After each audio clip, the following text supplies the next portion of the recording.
और रमणीक काशी नामक नगरी में एक अत्यंत गरीब निर्बल ब्राह्मण रहता था।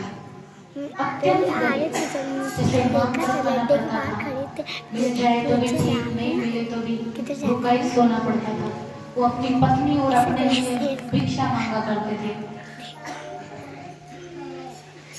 गली गली द्वार में भटकते हुए कुछ भी मिल जाए, उनको इतना भी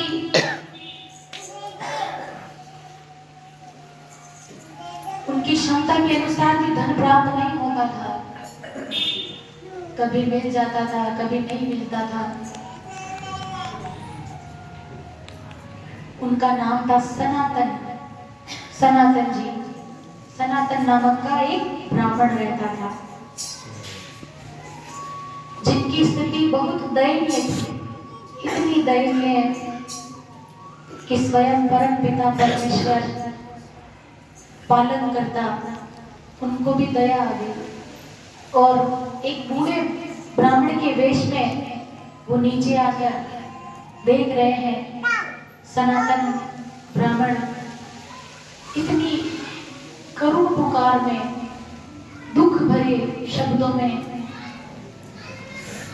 भिक्षा मांग रहे हैं। देखिए इतने दुख भरे शब्दों में।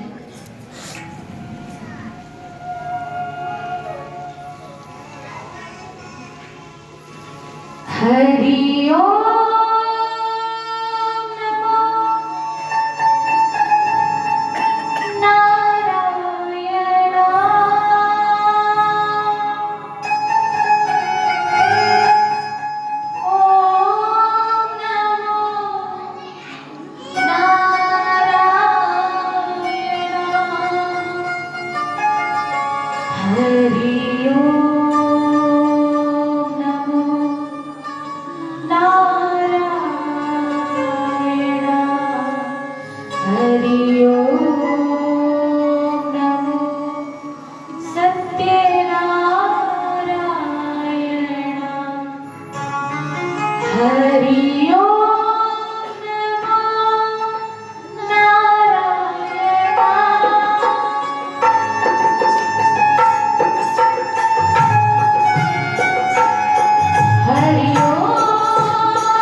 कि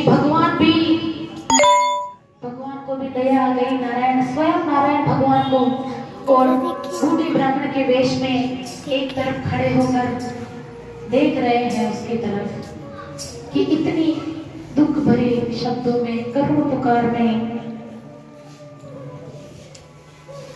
जिन्हें पुकार रहा था वो स्वयं उसके सामने आकर देख रहे हैं। देखिए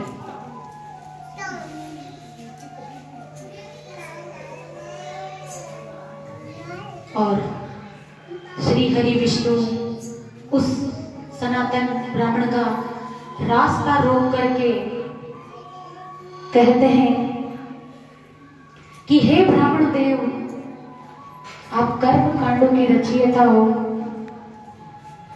ग्रंथ पुराणों के ज्ञान दाता हो, फिर भी आप भिक्षा मांग रहे हो। इतने कर्म पुराणों को जानकर भी आप ऐसे कौन से जन्मों का, कर्मों का फल भोग रहे हो कि आपको आपकी स्थिति इतनी दयनीय है कि आपको इतनी करुण पुकार करनी पड़ रही है, भिक्षा मांगनी पड़ रही है। एक बार तो सनातन ब्राह्मण देखता रह गया कि जो मुझे देखते ही अपना रास्ता बदल लिया करते थे, आज एक वृद्ध ब्राह्मण आकर के मुझे ये सब प्रश्न पूछ रहे हैं, इतनी मुझसे बातें कर रहे हैं। एकदम रुक गए सनातन ब्राह्मण और नारायण को देखने लगे और कहने लगे कि हे ब्राह्मण देव, मैं एक निर्बल ब्राह्मण हूँ, मैं अपनी पत्नी और मेरे लिए भिक्षा मांगा करता हूँ। अगर भिक्षा मिल जाए तो हम प्रसाद पा लेते हैं, थोड़ी बहुत मिल जाए, मैं दर दर भटकता रहता हूँ। और यदि आपके पास इस दुख का कोई, इस दुख से छुटकारा पाने के लिए कोई साधन है तो आप मुझे बताइए कि मैं इस दुख से कैसे छुटकारा प्राप्त कर सकता हूँ। कृपया मुझे बताइए, क्योंकि देखिए दरिद्रता से बढ़कर कोई दुख नहीं है। एक दरिद्र इंसान ही जान सकता है कि वो कैसे जीता है। हमें तो कितना कुछ मिल रहा है फिर भी हम परेशान रहते हैं। अरे उनसे पूछिए जिनको 2 वक्त की, 1 वक्त की भी रोटी नहीं मिलती है, वो भी भर पेट नहीं मिलती है, उनसे पूछिए। हमें इतना कुछ मिल रहा है फिर भी हम हमेशा खोजते रहते हैं भगवान। और किसी के पास ज्यादा है, हमारे पास कम है, तो वो भी हमें दुख है। कोई चीज लेके आ जाए तो अरे यार इसके पास इतने पैसे कहाँ से, कैसे ले आए? अरे भाई आपको क्या करना है, जहां से भी लाया है आपको लेके आया है, आप क्यों दुखी हो रहे हो? आपके घर में जो है उससे संतुष्ट रहिए। और देखिए कई लोग तो यूं भी करते हैं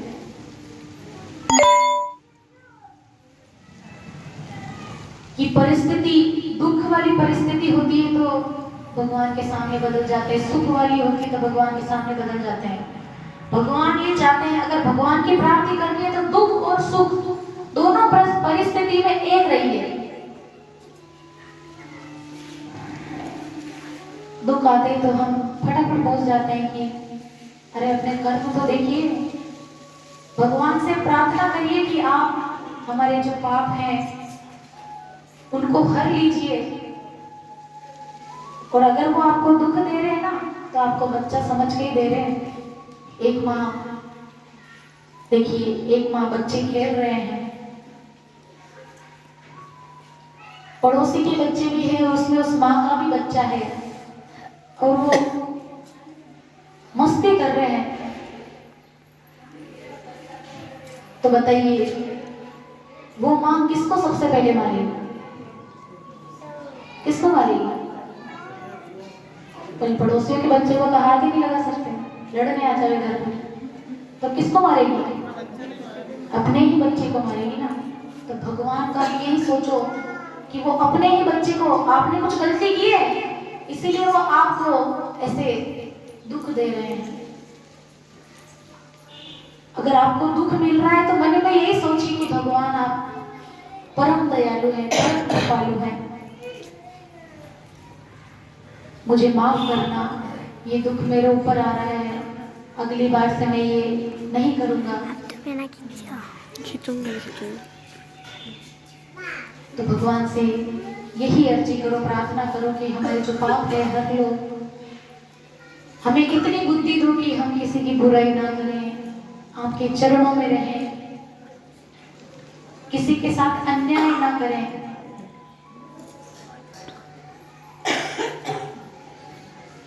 तो महाराज संतों की कृपा से बढ़कर कोई सुख नहीं है और दरिद्रता से बढ़कर कोई दुख नहीं है।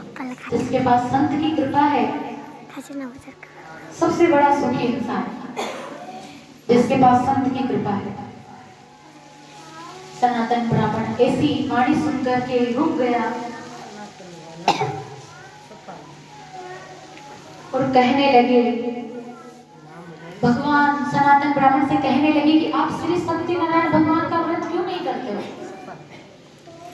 वो सभी दुखों का नाश करने वाले हैं, पापों को हरने वाले हैं, आपके कष्टों को मिटाने वाले हैं, सुख समृद्धि प्राप्त कराने वाले हैं, संतान की प्राप्ति कराने वाले हैं। आप उनका व्रत विधान क्यों नहीं करते हो? और सनातन ब्राह्मण को व्रत व्रत विधान की सारी बात बताकर कि ऐसे करना, ऐसे करना, ऐसे करना, पूरी बात बता दी और अंतर्धान हो गए। और नारायण भगवान सनातन ब्राह्मण को संकल्प दिला के गए। संकल्प की बहुत बड़ी मर्यादा, देखो महत्व है संकल्प का। अगर आपने कोई संकल्प किया है ना, उसे पूरा कीजिए। कई लोग संकल्प कर लेते हैं कि यहाँ पे रसोई करवाऊंगा, यहाँ पे ये करवाऊंगा, और वो अभी तक धरी हुई रहे। और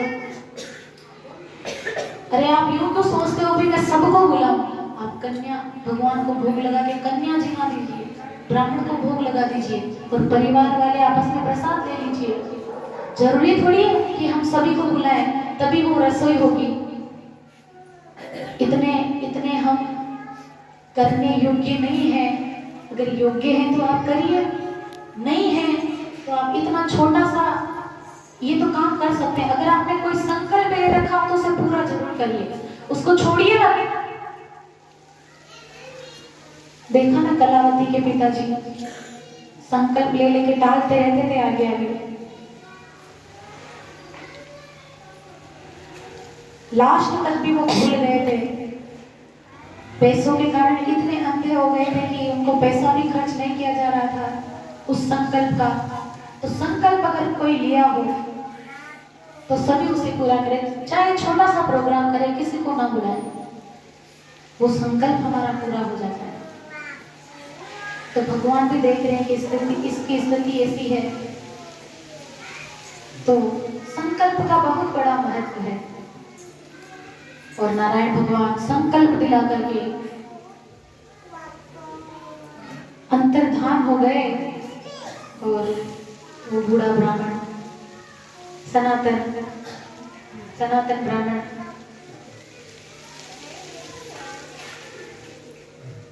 उनके नेत्रों में अश्रुधारा बहने लगी।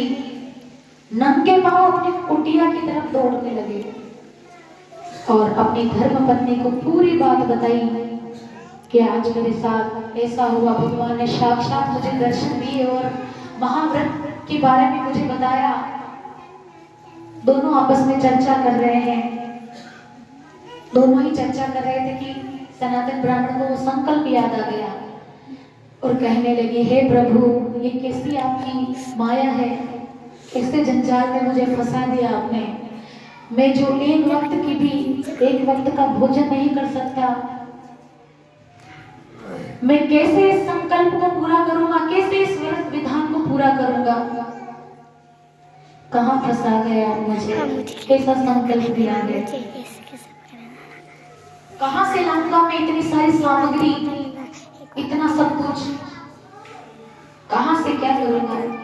दोनों पति पत्नी रात भर इसी चिंता को सोचते हुए जैसे जैसे रात बीती। और सुबह उठते ही सनातन ब्राह्मण अपने नित्य कर्म संपन्न किए और संकल्प लिया कि आज जो भी भिक्षा में प्राप्त होगा मैं उसी से ही श्री सत्यनारायण भगवान का महाव्रत अनुष्ठान पूजन करूंगा। और ऐसा संकल्प मन में लेकर निकल जाते हैं भिक्षा मांगने। तुम कृपाल जा पर अनुकूला, ताहि न व्याप त्रिविध भवसूला। देखिए, जिनके ऊपर भगवान की कृपा हो जाती है ना, तो सभी काम स्वयं होने लगते हैं। जो मन कर्म वचन से भगवान का पूजन करते हैं, सिर्फ भगवान में लीन रहते हैं, सिर्फ भगवान चर्चा करते हैं, किसी की बुराई नहीं करते, अच्छा ही करते हैं, किसी के बारे में अच्छा सोचते हैं, उनके ऊपर भगवान की कृपा हो जाती है और उसके काम तो आगे से आगे होने लगते हैं। उसको चिंता की जरूरत नहीं होती, चिंतन करने की जरूरत होती है बस। और देखिए, इतनी कृपा हुई सनातन ब्राह्मण पर, इतना धन मिला आज की भिक्षा में कि जो खुद एक समय का भोजन नहीं कर सकता था, उसने पूरे नगर को आमंत्रित कर लिया। बोलिए सत्यनारायण भगवान की। भगवान की भक्ति ऐसी होती है। देखिए, जो मन कर्म वचन से भगवान को मानता है, उनका पूजन करता है, तो भगवान उसके कार्य स्वतः ही कर देते हैं। प्राप्त धन से सारी पूजन सामग्री खरीदी और सारे विधानों को, कार्यों को पूर्ण किया, सभी बंधु बांधवों को आमंत्रण दिया, सभी को एकत्रित किया और ये व्रत अनुष्ठान किया, सभी को प्रसाद दिया, सभी को भोजन करवाया और उस सनातन ब्राह्मण के सभी दुख भगवान ने ले लिए।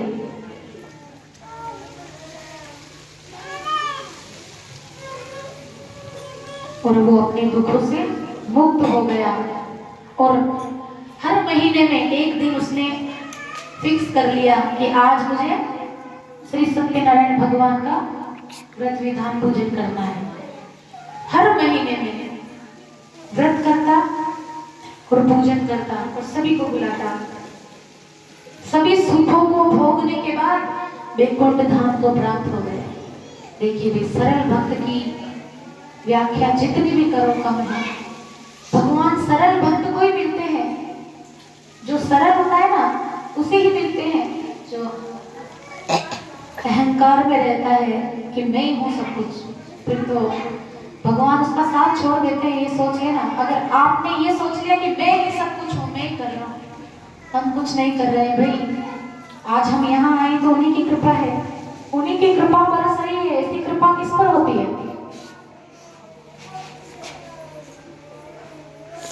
दूसरे लोगों को देखिए, अभी जो यहाँ नहीं आए हैं, उनकी उन पर कृपा और आपकी कृपा देखिए।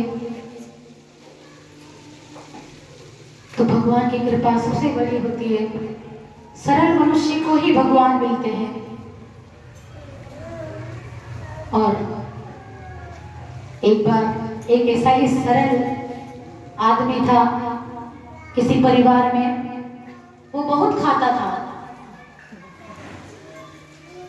इतना खाए कि बनाने वाला भी थक जाए।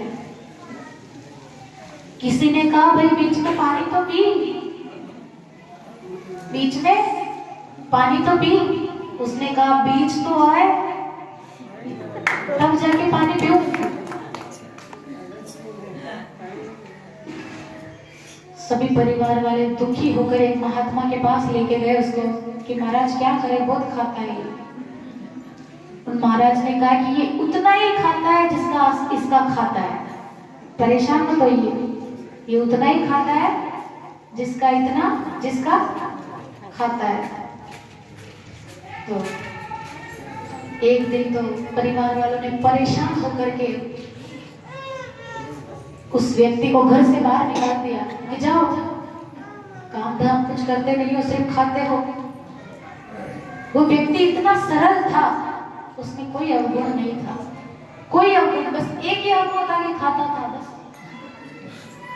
थोड़ा सा दूर गया, वापस आ गया और उनसे कहने लगा, शायद मुझे निकाल के पछता रहे हो आप, इसीलिए महफिल में मैं फिर से आ गया। सभी ने कहा, कोई नहीं पछता रहा, निकल यहाँ से, जा। तो गांव के बाहर तक छोड़ के आ गया। चलते चलते रास्ते में एक महात्मा जी मंदिर आया है। महात्मा जी बाहर बैठे हुए थे।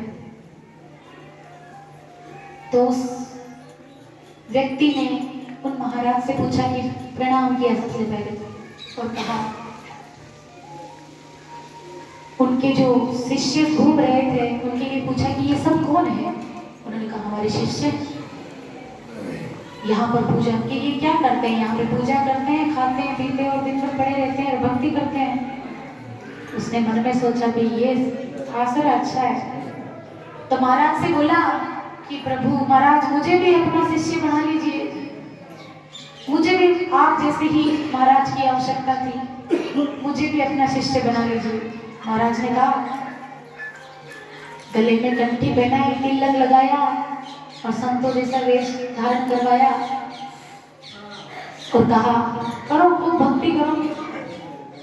अब वो महाराज से पूछने लगा कि महाराज आपके यहाँ पंगत कितनी होती है? महाराज बोले 5 होती है। कि मैं पांचों में बैठूं तो कोई हर्ष तो नहीं। महाराज ने कहा कोई आपत्ति तो नहीं है, हर्ष तो नहीं है, लेकिन इतना खाते हो? वो व्यक्ति बोला सब आपकी कृपा है महाराज। अब वो खूब खाए और दिन भर पड़ा रहे, रोज खूब खाए। अब एक दिन एकादशी का दिन था। किसका? एकादशी का। अब सबके व्रत उपवास। अब वो उठा, थोड़ी देर तो देखा, फिर महाराज के पास जाके बोला क्या बात है महाराज, आज कुछ बनता हुआ नजर नहीं आ रहा है, भोजन प्रसादी आज नहीं बनाना है क्या? तो महाराज ने कहा हम तुम्हें कहना भूल गए कि एकादशी के दिन यहाँ पर कुछ नहीं बनता, सब भूखे रहते हैं, सबका व्रत होता है, उपवास होता है, आज सभी का वास है। वो तो अंदर ही अंदर चिंताओं से भर गया और महाराज उसे कहने लगे कि तुम्हें भी करना पड़ेगा, अब तुम मेरे शिष्य हो, भगवान के यहाँ पे चरणों में आ गए हो, तो तुम्हें भी करना पड़ेगा। उसने कहा महाराज इन सब से करवाइए, हमसे ना करवाइए। अगर आज हमने एकादशी का वास कर लिया तो द्वादशी तो हम देख ही नहीं पाएंगे। इतना दुखी होके बोला। तो महाराज ने कहा चलो ठीक है, तुम खुद का भोजन खुद बना लोगे? उसने कहा भूखा मरता क्या नहीं करता महाराज, मैं तो बना लूंगा। तो कहा नदी किनारे जाओ, सामान ले जाओ और वहीं पे पहले भोजन बनाना और पहले भगवान को भोग लगाना, बाद में ही खाना, फिर खुद भोग लगाना। तो बोले ठीक है महाराज, मैं तो जाता हूँ। आटा, गुड़, घी सब कुछ दिया, आम रस सभी को बांध कर एक गठरी में नदी किनारे गया और वहां पर भोजन बनाकर भगवान से कहने लगा कि मुझे मंत्र तो आते नहीं है, आप आइए। और क्या कहते हैं?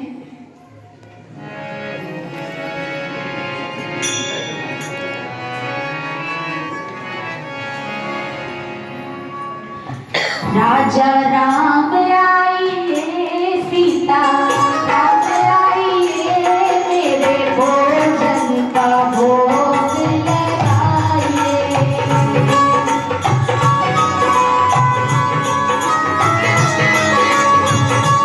राजा राम आइए, सीता राम आइए, लक्ष्मण राम आइए, मेरे भोजन का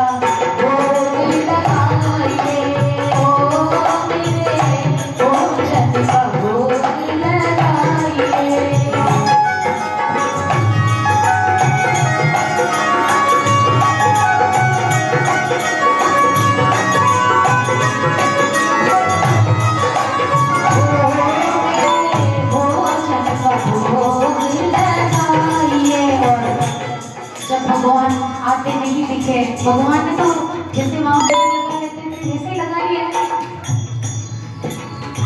उसने सोचा आते होंगे और लगा के, उसने कभी भोग लगाया ही नहीं, कभी ऐसे ध्यान दिया ही नहीं।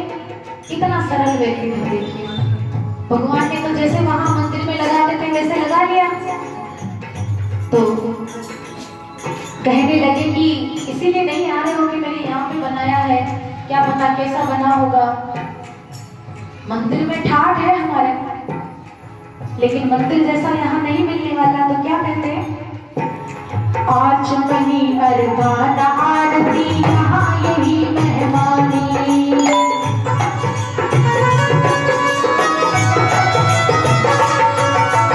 आज मनी अरबान आरती यहाँ यही मेहमानी।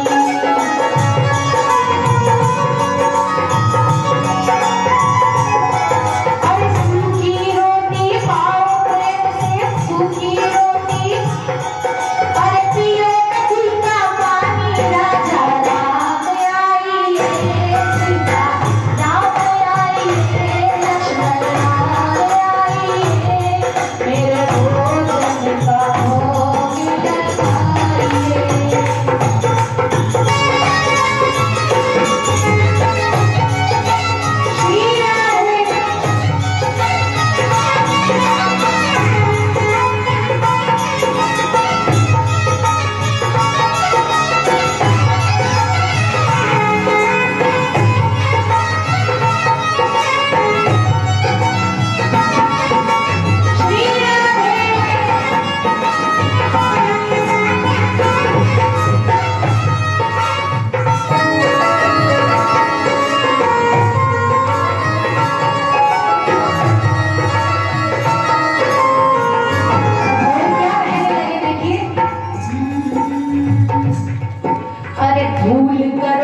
भगवान मुस्कुरा दिए, राम जी मुस्कुराने लगे। और इसी बात को सुनकर बड़ी प्यारी लगी ये बात कि बैठे रहोगे भूखे, आज एकादशी है मंदिर में, वहाँ कोई भोग लगाने वाला नहीं है, यहाँ आ जाओ, वरना ऐसी भूल मत करो, वरना भूखे ही रहना पड़ेगा। इसी बात को सुनकर के भगवान प्रकट हो गए उस व्यक्ति के सामने। बोलिए सिया रामचंद्र भगवान की। और देखिए राम जी अकेले नहीं है, नीलांबुज श्यामल कोमलांगम सीता समारो पितवाह भाग पाणो महासा यक चारु चापम नमामि राम रघुवंशनाथम नमामि राम रघुवंशनाथम। सीता मैया के साथ प्रकट हुए और जब उस सरल व्यक्ति ने दोनों को देखा तो देखते रह गए, प्रणाम किया, लेकिन जो दो को देखा, पहले भगवान को देखे, फिर उन रोटियों को देखे, फिर भगवान को देखे, फिर रोटियों को देखे। राम जी ने कहा रे भाई क्या हुआ? कि कुछ नहीं हुआ, जो होगा सो तो हमारा होगा, आप तो पाइए। राम जी ने कहा फिर भी क्या हुआ, क्यों दुखी हो रहे हो? हमारे गुरु जी ने कहा था एक ही भगवान आएंगे, आप तो दो आ गए। कोई बात नहीं, लेकिन आप हमें इतने प्रिय लगते हो कि पाइए। दोनों को प्रसाद, पहले भोग लगाया, प्रसाद पाया, दोनों को जिमाया, बच्चा गुस्सा जो उस भक्त को भी मिला, प्रसाद मिला। वापस राम जी अंतर्धान हो गए और वापस वो मंदिर गए। गुरु जी ने कहा लगा दिया था भोग? हाँ लगा दिया था। अब अगली एकादशी को देखेंगे। जब राम जी जा रहे थे तो उस व्यक्ति ने कहा था कि अगली बार जल्दी आ जाना, बड़ी देर करते हो, भूख लगती है मुझे, बहुत देर करते हो आप। राम जी ने कहा हम आ जाएंगे। वो मंदिर गया, अगली एकादशी आई, गुरु जी पहले ही बोल दिए जाओ भाई तुम्हें तो वहां जाना है। तो उस व्यक्ति ने कहा और चारा भी क्या है, जाना ही पड़ेगा। इधर अलग परेशानी है, उधर आपके भगवान अलग परेशान करते हैं, टाइम पे नहीं आते हैं। बोला कि 2 सेर आटा और बढ़ाओ। आपने तो कहा था एक ही आएंगे, वो तो 2 आए थे, मैं भूखा रह गया। गुरुजी ने सोचा कि भूखा रह गया होगा, 2 सेर आटा और बढ़ा दिया, सारा सामान लिया और फिर से नदी घाट पर भोजन बनाया। और देखिए पुकारने लगे, राजा राम आइए, सीता राम आइए, लक्ष्मण राम आइए, मेरे भोजन का भोग लगाइए।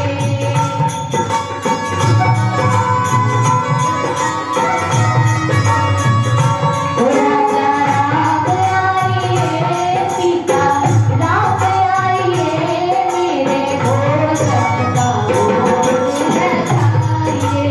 ओ मेरे भोजन का भोग लगाइए। बोलिए सियावर रामचंद्र भगवान की जय। और जैसे ये कहा, जैसे मानो भगवान प्रतीक्षा ही कर रहे थे कि अब बुलाए, फटाफट प्रकट हो गए। और जब भक्त ने देखा कि ये क्या, आज तो 3 दिन आ गए,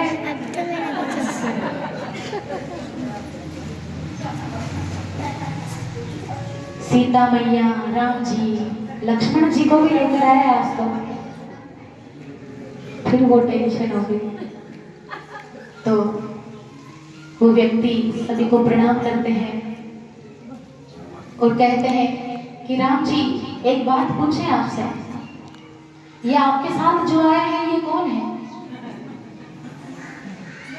कि बोले मेरे भाई हैं। भाई है हमारे, अनुज हैं। तो बोले सगे भाई है क्या, यूं ही लगे पड़े। बोले हमारे सगे भाई है, मेरे सगे भाई है लक्ष्मण। तो वो व्यक्ति राम जी से बोला, एक बात बताइए कि मैंने भगवान का भोग का ठेका ले रखा है या पूरे ही खानदान का? एक एक करके रोज बढ़ रहे हो। इसी बात पर राम जी खिलखिलाकर हंसे, जोर जोर से हंसने लगे। सीता माता भी मुस्कुराई। लक्ष्मण जी ने सोचा ये कहाँ लेकर आ गए भैया, क्या स्वागत हो रहा है। चलो कोई नहीं, आप तो पाओ, आप इतने प्रिय हो, आप पाओ, ये प्रसाद पाओ, भोजन ग्रहण करो। जो मिला जो उसने खुद ग्रहण किया। और जब भगवान जाने लगे तो उस व्यक्ति ने कहा, एक बात बताइए भगवान, अगली बार कितने आओगे? राम जी ने कहा, हम आ जाएंगे, चिंता मत करो, आ जाएंगे आ जाएंगे। भगवान अंतर्धान हो गए।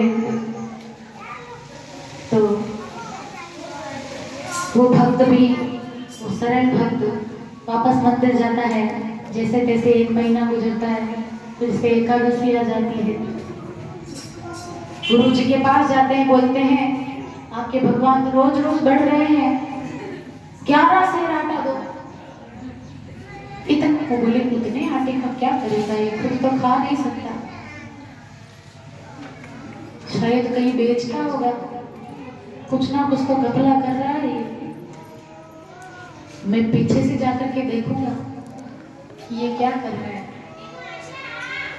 प्रसाद भोजन को दिला दिया, सामान दिला दिया सारा, कि जाओ, इतना बड़ा गटरा उठाया सिर पर और चल दी नदी पर। इस बार उसने भोजन बनाए,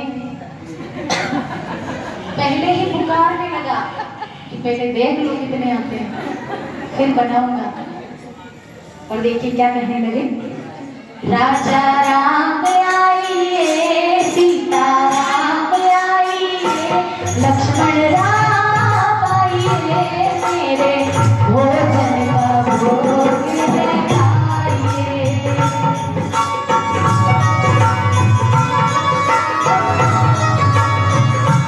राजा राम आइए, सीता राम आइए, लक्ष्मण राम आइए, मेरे भोजन का भोग लगाइए। ओ मेरे भोजन का भोग लगाइए। श्री राधे।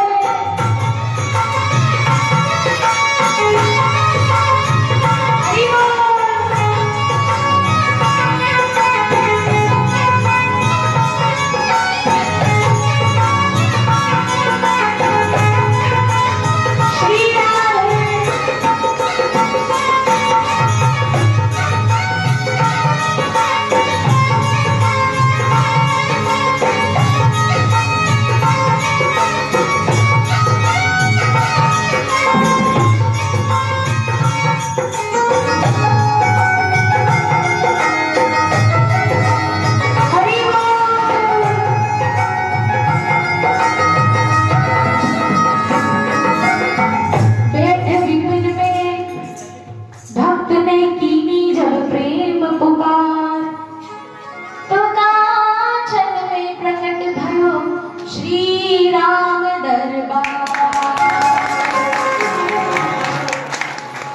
ओहो, आज तो गजब हो गई,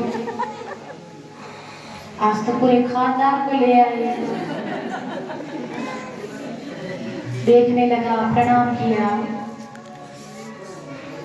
बोले आप आ तो गए हो इतने को लेकर, मेरी भी बात सुन लीजिए, मैंने भोजन नहीं बनाया, खुद बनाइए और पाइए।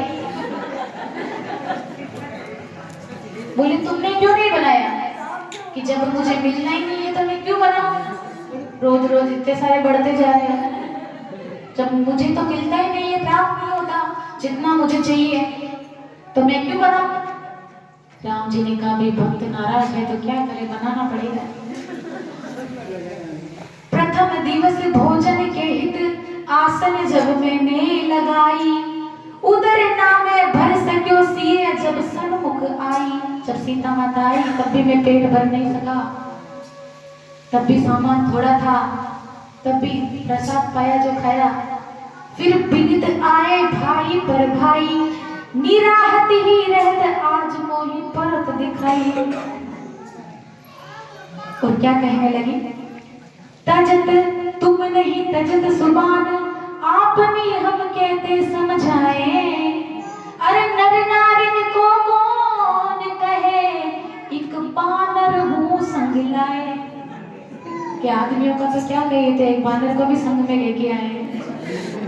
मोसे नहीं बनत बनाए भोजन, मोसे नहीं बनत बनाए।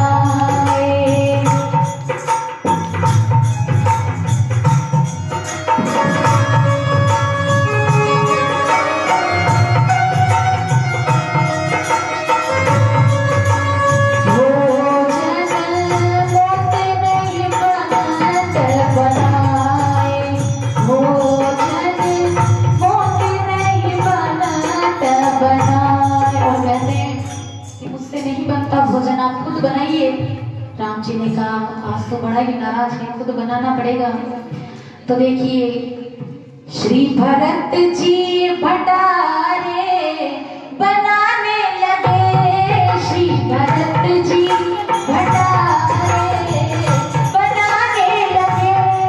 चुन के लकड़ी लखन लाल लाने लगे, श्री भरत जी भंडारे बनाने लगे।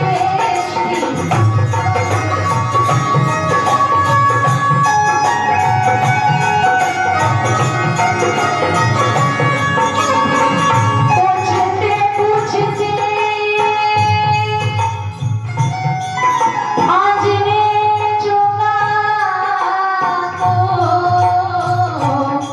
पीछे हाथों से छोड़ा लगाने लगे, श्री भरत जी भंडारे लगाने लगे, श्री भरत जी भंडारे लगाने लगे।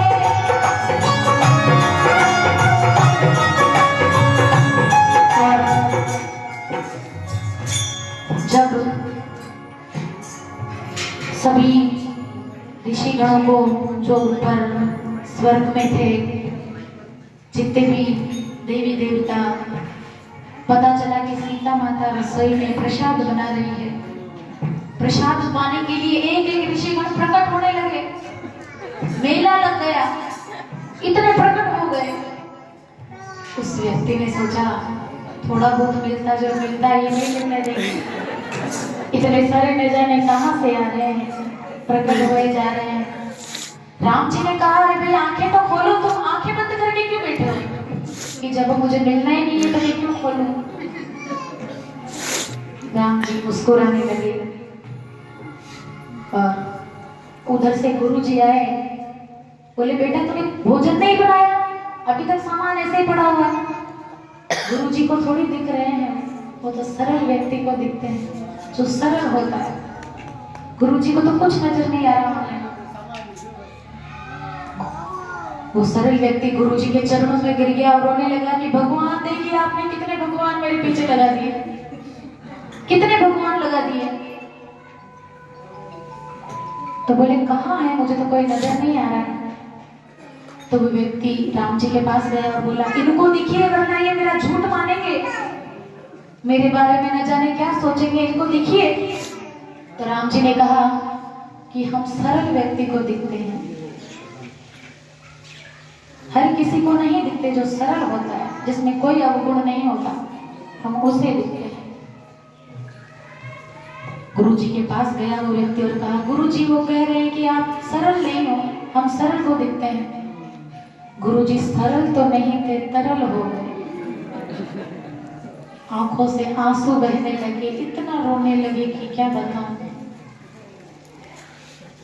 और जैसे ही वो सरल हो गए, तरल भी हो गए, तो पूरा राम दरबार, जितने भी ऋषिगण थे सभी प्रकट हो गए गुरु जी के सामने। और गुरु जी हाथ जोड़कर नीचे उनको दंडवत प्रणाम किया और एक ही बात कही कि मैं सदियों से सुनता आ रहा हूं कि गुरु की कृपा से भगवान मिलते हैं, लेकिन आज तो शिष्य की कृपा से एक गुरु को भगवान मिल गए। बोलिए भक्त और भगवान की, बोल सत्यनारायण भगवान की, बोल सियावर रामचंद्र भगवान की, बोल राम दरबार की। तो सरल व्यक्ति की महिमा ऐसी ही होती है, जैसे सीता माता, वैसे राम जी और वैसे लक्ष्मण जी। ये सरलता जिसके अंदर होती है, ये जिनके अंदर समाये होते हैं, उन्हें ही भगवान मिलते हैं। तो बोलिए सियावर रामचंद्र भगवान की, बोल सांचे दरबार की।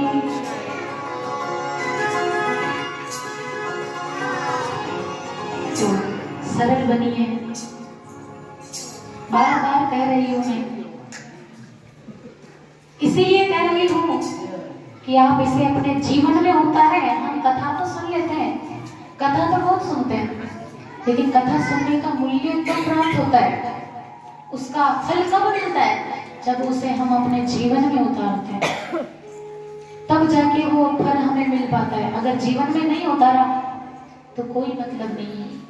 अगर आप कथा सुन रहे हो तो अपने जीवन में भी उतारिए उन चीजों को।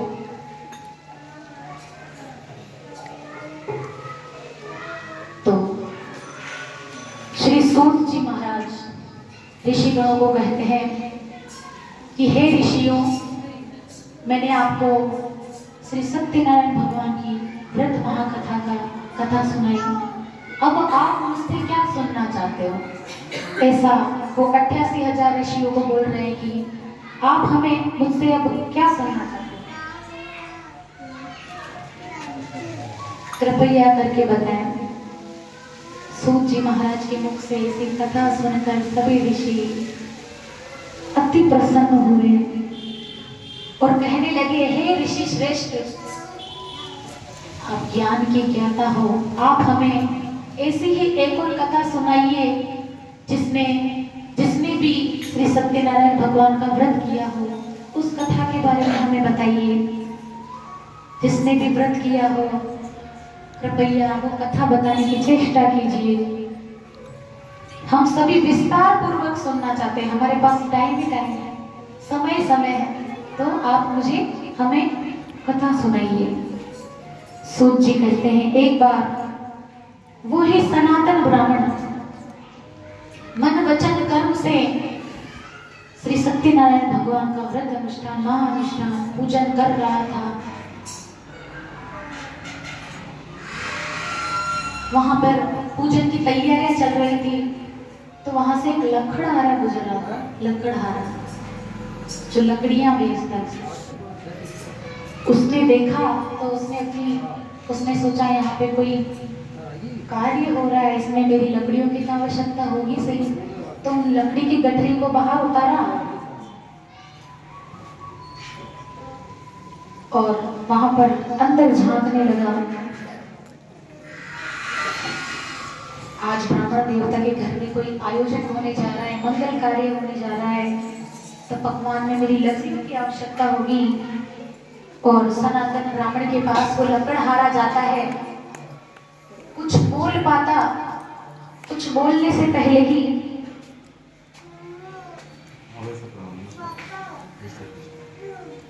उसकी बात वहीं पर अटक जाती है। सनातन जी बोलते हैं कि हे आगंतुक, कुछ ही क्षणों में इस कथा का ये कथा शुरू होने वाली है, प्रारंभ होने वाली है, पूजन होने वाला है।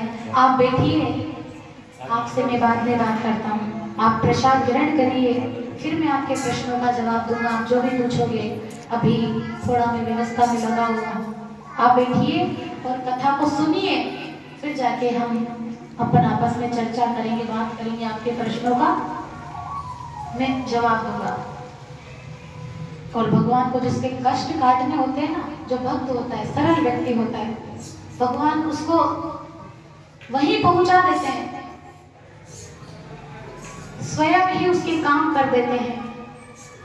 लकड़हारा एक स्थान पर बैठ गया, बड़े भाव से कथा का श्रवण किया, पूजन में भाग लिया, प्रसाद ग्रहण किया और सनातन ब्राह्मण से कहने लगी कि आप ये जो अनुष्ठान कर रहे थे ना,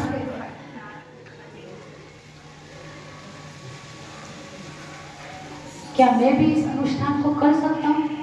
सनातन ब्राह्मण बोले, बिल्कुल कर सकते हो। और वो लकड़हारा पूरी व्रत विधान की जानकारी को जानकर वहां से संकल्प लेकर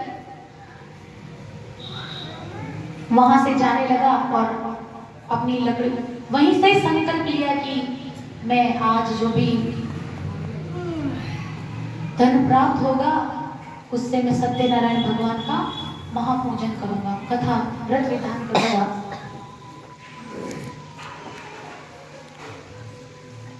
क्योंकि सनातन ब्राह्मण ने कहा था, जो भी हूं मैं श्री सत्यनारायण भगवान की कृपा से हूं, आज जो भी मुझे मिल रहा है, सुख की प्राप्ति हो रही है, सभी उन्हीं की कृपा है।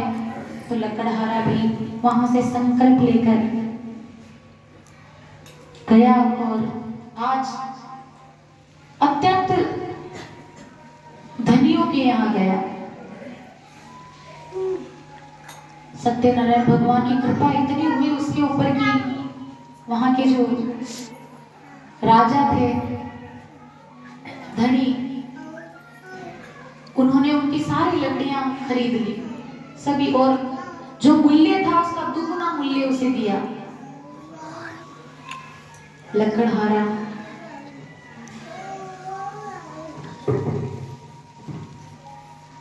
प्रभावित हुआ, प्रसन्न हुआ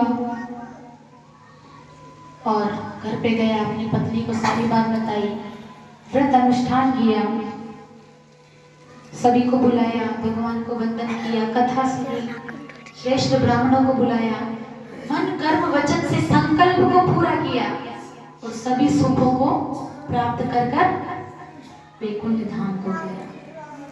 बोलिए सत्यनारायण भगवान की। जीवन सकल जन्म फल पावे और अंत अमर पति सदर सिधाए। और यहीं पर ही श्री सत्यनारायण भगवान की महाकथा का दूसरा अध्याय समाप्त होता है। तो आइए हम तृतीय अध्याय, तीसरा अध्याय